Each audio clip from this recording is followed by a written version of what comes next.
Hello বন্ধুরা, welcome to my channel Bengali Edumania. আগের ক্লাসে আমরা আর ইকুয়াল টু 2f এটা প্রমাণ করেছিলাম অবতল দর্পণের ক্ষেত্রে, কিন্তু আজকে আমরা সেই প্রমাণটাই করব উত্তল দর্পণের ক্ষেত্রে। চলো শুরু করা যাক। তাহলে প্রথমে আমরা একটা উত্তল দর্পণ এঁকে নেব।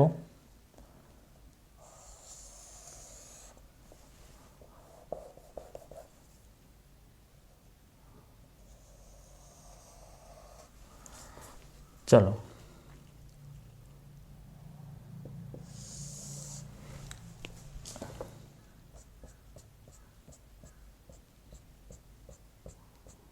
এটা একটা উত্তল দর্পণ যার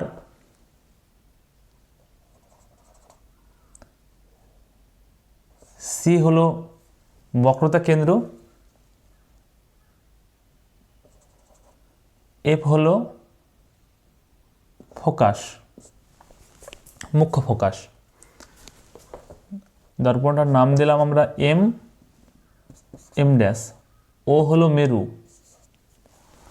আচ্ছা, এবার এই দর্পণে একটা রশ্মি এ বিকে আপাতিত করলাম আমরা, সমান্তরাল রশ্মি, প্রধান অক্ষে সমান্তরাল রশ্মি এ বিকে আপাতিত করলাম, এ বি। আপতিত হওয়ার পরে সে প্রতিফলিত হবে, এমনভাবে প্রতিফলিত হবে যেন সে মনে হবে যেন ফোকাস থেকে অপসৃত হচ্ছে।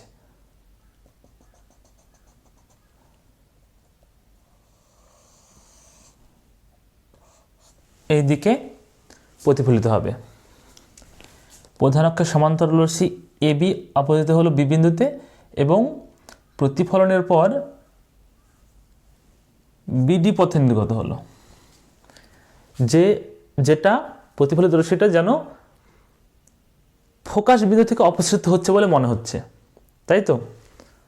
দেখো, মনে হচ্ছে যেন এই যে এই রশ্মিটা তার উৎস যেন এফ থেকে যেন আসছে, শেষ আলো যদি সোজা পথে যায় তাহলে।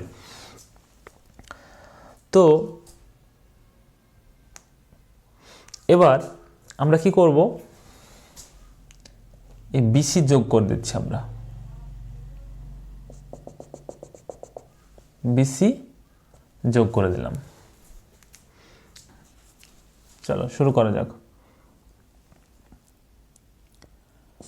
চিত্রে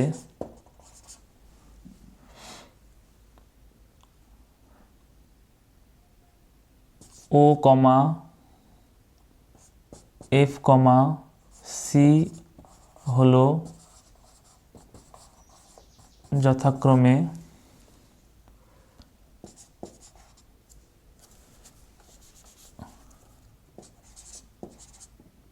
উত্তল দর্পণের মেরু কমা ফোকাস কমা বক্রতা কেন্দ্র। অতএব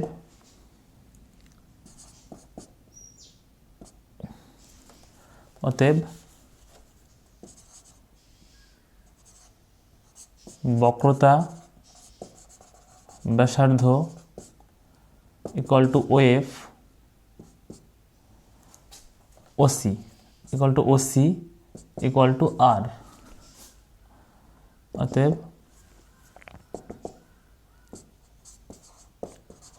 ফোকাস দূরত্ব equal to OF equal to F. এই পর্যন্ত আমরা মোটামুটি ছবিটার ডেসক্রিপশন দিলাম।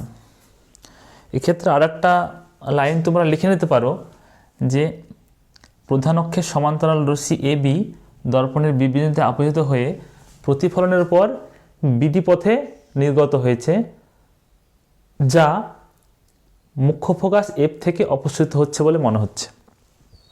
এই লাইনটা লিখলে খুবই ভালো হয়। এবার দেখো, এই যে সি আর বি যুক্ত করে দিলাম, সিবিকে যুক্ত করে বর্ধিত করে দিলাম, কারণ সিবিটা বক্রতা ব্যাসার্ধ এবং সেটাই লম্ব হবে এই তলের উপরে। সেটা আমরা আগের ক্লাসে দেখেছিলাম এখানে যদি আমরা স্পর্শক আঁকি এই তলটা আপতন বিন্দুতে, তাহলে তার উপর এই সিবিটা লম্ব হবে, সেটাকে যদি বর্ধিত করি তার মানে সেটা অভিলম্ব হবে। তাহলে আমরা এই যে এখানে আমরা এন দিলাম, তার মানে কি সি বি এন এটা অভিলম্ব, ঠিক আছে। তাহলে লিখছি সিবিকে যুক্ত করে বর্ধিত করা হলো দাঁড়িয়ে দিলাম বিএন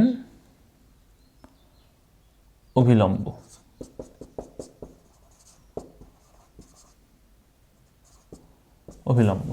বোঝা গেল? তাহলে দেখো এক্ষেত্রে এটা হচ্ছে আপতন কোণ, এটা হচ্ছে প্রতিফলন কোণ, তাই তো। আবার দেখো এই প্রতিফলন কোণটার সঙ্গে এটা কিন্তু বিপ্রতীপ কোণ। ভালো করে ভাবে দেখো যে ডিবিএফ একটা সরলরেখা আর এনবিসি এটা একটা সরলরেখা, দুটো সরলরেখা যদি পরস্পরকে এরকম ক্রস তৈরি করে তাহলে এটা বিপ্রতীপ কোণ তৈরি হয়, এটা আমরা জেনেছি। তাহলে এক্ষেত্রে এই যে এই কোণটা আর এই কোণটা পরস্পর বিপ্রতীপ কোণ, অর্থাৎ তারা সমান। তাহলে দেখো আমরা এক লাইনে লিখে দিচ্ছি, অতএব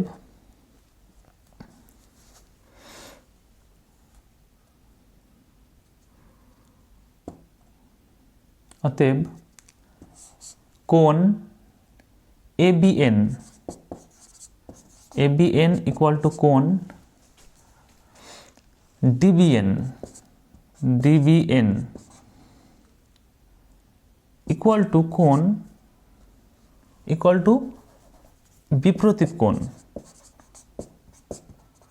বিপ্রতীপ কোণ CBF।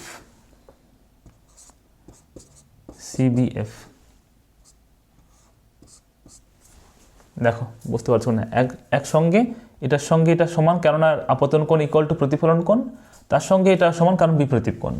একই লাইনে তিনটে লিখে দিলাম।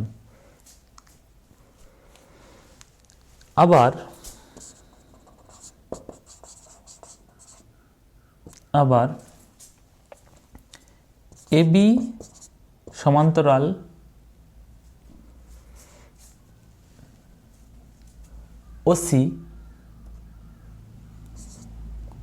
OC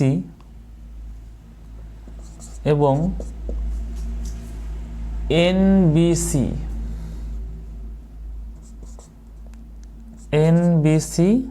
হলো ছেদক। তাহলে দেখো দুটো সমান্তরাল সরলরেখা তাতে যদি একটা ছেদক তৈরি হয়, তাহলে সেক্ষেত্রে কিন্তু এই কোণটা আর এই কোণটা পরস্পর সমান হয় এবং এদেরকে বলা হয় অনুরূপ কোণ। তোমরা সবাই জানো এটা, এই কোণটা আর এই কোণটা সমান হয় এবং এরা পরস্পর অনুরূপ কোণ। তাহলে এক্ষেত্রেও AB সরলরেখা OC সরলরেখা সমান্তরাল, তার সঙ্গে ছেদক কোণটা NBC, এই যে অভিলম্বটা ছেদক, তাহলে নিশ্চয়ই এই কোণটার সঙ্গে এই কোণটা সমান হবে, অনুরূপ কোণ। তাহলে আমরা বলতে পারি অতএব কোণ ABN ইকুয়াল টু কোণ BCF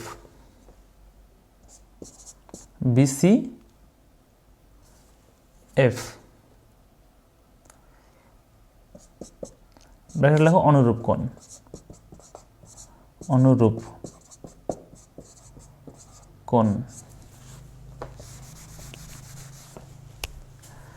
তাহলে দেখো ABN এর সঙ্গে কিন্তু আমরা CBF সমান পেয়েছিলাম, আবার ABN এর সঙ্গে আমরা BCF সমান পেলাম। তার মানে এই কোণটার সঙ্গে এই কোণটার সমান আমরা পেয়ে যাব, CBF এর সঙ্গে BCF সমান পেয়ে যাব। তাহলে লিখে নাও অতএব কোণ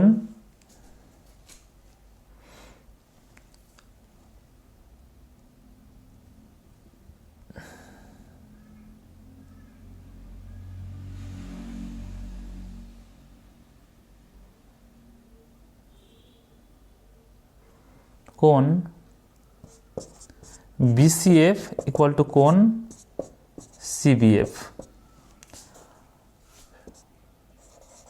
সুতরাং সুতরাং যেহেতু এই যে একটা ত্রিভুজ বিসিএফ ত্রিভুজের দুটো সন্নিহিত কোণ সমান পেয়ে গেলাম, আমরা দুটো পাশাপাশি কোণ সমান পেয়ে গেলাম, তাহলে সেই কোণ সংলগ্ন বাহু দুটোও সমান হবে, অর্থাৎ এই বাহুটা আর এই বাহুটা সমান হবে। তাহলে আমরা বিএফ ইকুয়াল টু সিএফ করতে পারি, তাই তো, বা সিএফ ইকুয়াল টু বিএফ করতে পারি। তাহলে সিএফ ইকুয়াল টু বিএফ, এই সিএফ ইকুয়াল টু বিএফ পেয়ে গেলাম আমরা। এবার চলে আসি সেই উপাক্ষের রশ্মির ব্যাপারটা। যেহেতু এবি রশ্মিটা একটা উপাক্ষেয় রশ্মি, যা কিছু প্রমাণ করবো আমরা সব উপাক্ষেয় রশ্মির ক্ষেত্রে প্রমাণ করছি, ঠিক আছে। আমাদের সিলেবাসে যে কটা চিত্র রয়েছে, যে প্রতিবিম্ব অঙ্কনগুলো যেগুলো আঁকবো, সেগুলো কিন্তু উপাক্ষেয় রশ্মিদের ক্ষেত্রেই প্রযোজ্য। তাহলে এবি রশ্মিটা যেহেতু উপাক্ষেয় রশ্মি, অর্থাৎ বি ও এর খুব নিকটবর্তী, খুব কাছাকাছি, ও এবং বি খুব কাছাকাছি, তাহলে এখানে লিখব যেহেতু বি কমা ও বিন্দু দ্বয় খুব কাছাকাছি অবস্থিত,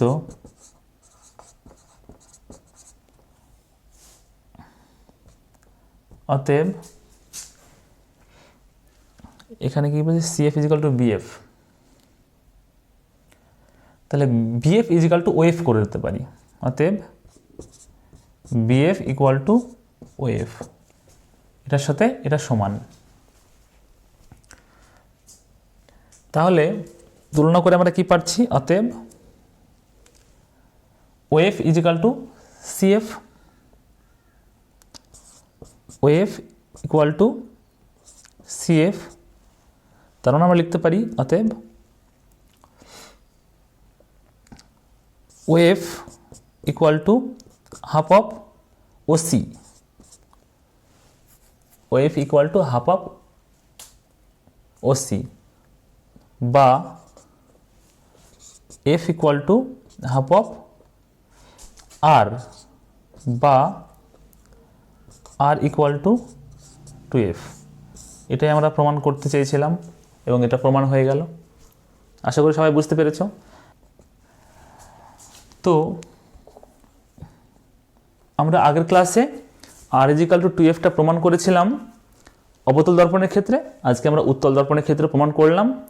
পরবর্তী ক্লাসে আমরা উত্তল এবং অবতল দর্পণে কোনো বস্তুর প্রতিবিম্ব কিভাবে গঠিত হয় তার চিত্র সহকারে ব্যাখ্যা করব।